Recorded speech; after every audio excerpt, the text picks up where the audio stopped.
I've tried many rugged phones and most of them are known for being really heavy and feeling bulky and thick, just how you like them. But this one is a middle point between regular phones and rugged ones. Its thickness is actually quite slim, very similar to a normal phone, but its finish is metallic with hard plastic. So if what you want is a resistant phone but at the same time not too thick, this might be it, and as a plus, it's a dual-screen phone. This is the new Hotwav Cyber 15. Join me through the video to see what else it has to offer. Inside this box, you get your Hotwav Cyber 15, and while the box doesn't have many details, it's very minimalistic with a nice finish that makes it feel kind of premium. Opening it up, you'll find practically everything, all very well organized.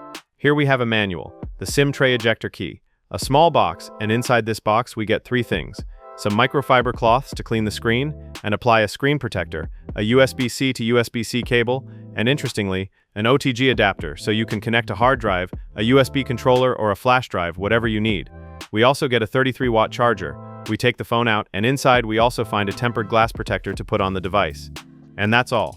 Here we have the Cyber 15. We peel off the covers, and at first impression, it does feel like a phone that's not too thick but with a very solid finish. We remove all the plastics it comes with. It's well protected, with one on the main screen, one on the secondary screen, and even one on the camera. On the front, in a water drop style, we find the selfie camera. On the top side, there's only a microphone. On the right side, we get the volume buttons and the power button, which also works as the fingerprint reader, and this reader is really fast, though I did feel it a bit slower compared to other devices.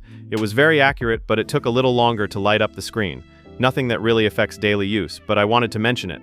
On the bottom left corner, we find some notches in case you want to attach a charm. At the bottom, we see the single speaker and the USB-C port covered with a plastic flap.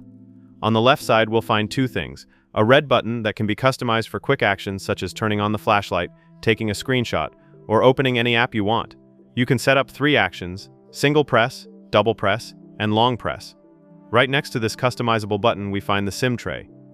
It supports 2 nano SIMs at the same time, or 1 nano SIM and 1 micro SD. And finally, on the back, we obviously have the camera module, but also the secondary screen. This screen works very similar to a smartwatch. You have a dial where you can see the time, the date, notifications, and also the device's battery, and this dial, just like on a smartwatch, can be changed. There are many other options. If you swipe sideways, you'll find other tools like a compass, a media controller, a quick access to the camera, and this one actually lets you take pictures with the main camera, but as if they were selfies. As for the rest of the back design, we find the camera, the infrared LEDs used for night vision, the flash, a textured plastic finish, and also a stripe that runs across the whole device, kind of like when you mod a car and add a central stripe. Here it's very similar and it looks really good. The overall finish of the device is plastic, but it feels like good quality plastic. Also on the sides we have metallic edges. The thickness is very similar to that of a regular phone. In fact, I've seen regular phones thicker than this one, and the weight is only 300 grams. It's not exaggerated. Honestly, it feels solid, but at the same time light. So I want to start with its screen. It's a 6.6-inch screen, Full HD Plus resolution, 1080 by 248. The refresh rate is 120 Hz, but by default it comes set at 60. So you need to go into settings and enable the 120 Hz. Overall, it's a screen that does its job well. It doesn't have overly vivid colors, but that doesn't mean it looks bad. Obviously, if you compare it to an AMOLED display, the AMOLED easily wins. But for example, when you're watching content here, if you don't compare it to anything else, you really don't notice it looks fine. I'd say it's a mid-range quality screen. Not bad at all, and the outdoor brightness is pretty acceptable. It has a very good brightness level. And as a complement to this screen, we have a speaker. There's only one, so it's mono sound. The sound is quite basic. Don't expect great quality, but it doesn't sound bad either. Its main advantage is that it gets very loud. If you max it out, it can even feel a bit overwhelming. That said, I did find a small flaw, and it's that if you plan to use the phone for gaming, the natural way of holding the device often ends up covering the speaker, and since it only has one, that might get a little uncomfortable. As for performance, we have a MediaTek Helio G99 processor. I'm starting to think this processor is sold by the kilo and not by unit, because most mid-range phones come with it. But anyway, aside from the processor, we also get 12 GB of RAM and 256 GB of storage. If you've been following the channel, you can probably already guess the AnTuTu score and overall performance. I've tested many devices with these specs and they all perform about the same. 424,000 points on AnTuTu. In apps, the performance is quite stable. You can open all your apps like social media, YouTube, Netflix, banking apps, WhatsApp, and everything runs smoothly. And in games too, I don't even need to test them to know how it goes. Everything runs on medium graphics, and those not very well optimized on low graphics.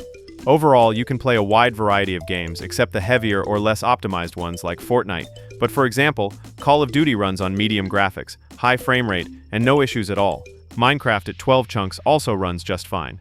Asphalt, you can easily play on medium graphics, and I don't even need to test it to know that Genshin Impact on the lowest graphics setting runs smoothly. Definitely a very stable performance. On the camera side, we have the main 200 megapixel sensor, a 24 megapixel night vision camera, and a 32 megapixel front one from Sony. To be honest, I don't see the need for a 200 megapixel sensor. It's not really taken full advantage of. It just sounds impressive, but the results, well, you're seeing them on screen, and it's not like I'm a super harsh critic, but the results speak for themselves. In fact, between the 200 megapixel main camera and the 32 megapixel selfie, the results are pretty much the same. The only difference is that with the 200 megapixel one, you can zoom in a little more, but just a little, because if you zoom too much, it still gets pixelated. And I'm not saying it's a bad phone or that the cameras are terrible. They're decent entry-level cameras, but the 200 megapixels label doesn't quite add up. As for the night vision camera, it's the typical one that shows in black and white, with an infrared light that reaches about 10 to 15 meters. It works very well and does its job. For connectivity, we have all the essentials: Wi-Fi, multiband for 2.4 and 5 GHz networks, NFC for card payments, GPS for navigation, Bluetooth of course, and for mobile networks, we only get up to 4G. It comes with a 680 mAh, a bit larger than average, and honestly it performs really well. You can easily get through a full work or school day, and for charging we have 33 watts, fast charging. As an extra, this device also has glove mode, so for example, if you're a motorcyclist, you won't have any issues. You'll still be able to use your device with gloves on. It runs Android 13. The system is pretty clean, and something I forgot to mention back in the screen section is that it has Gorilla Glass 3, so you get a little extra protection. Plus, by default, it already comes with a built-in plastic screen protector, and in the box you also get the tempered glass one. A good entry-level device, simple and aimed at a specific audience, those who want a rugged phone but don't like super bulky ones. This one fits the bill. It's slim, not too heavy, but feels solid. Personally, I liked it, and the price isn't too high. It's around $200. Down in the description, I'll leave you the link, and in the end, it's up to you. Let me know what you think. That's it from me. See you in the next one. Over and out.